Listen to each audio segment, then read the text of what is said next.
மனித புரிதல்களுக்கெல்லாம் எட்டாத வாழ்க்கை வாழ்ந்தவர்கள் சித்தர்கள்.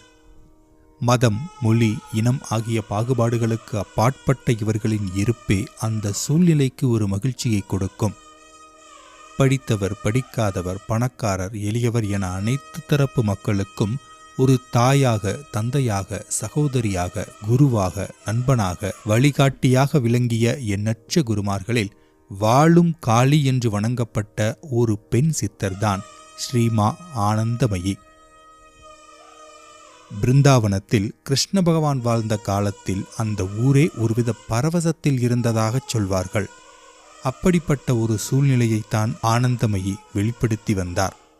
மனிதர்களுடன் மட்டுமல்லாமல் செடிகொடிகள், பறவைகள், விலங்குகள் என அனைத்து உயிரினங்களுக்கும் அவரின் மேல் ஒரு ஈர்ப்பு இருந்தது. அவர் சென்ற இடங்களிலெல்லாம் மக்கள் இவரை தங்களில் ஒருவராக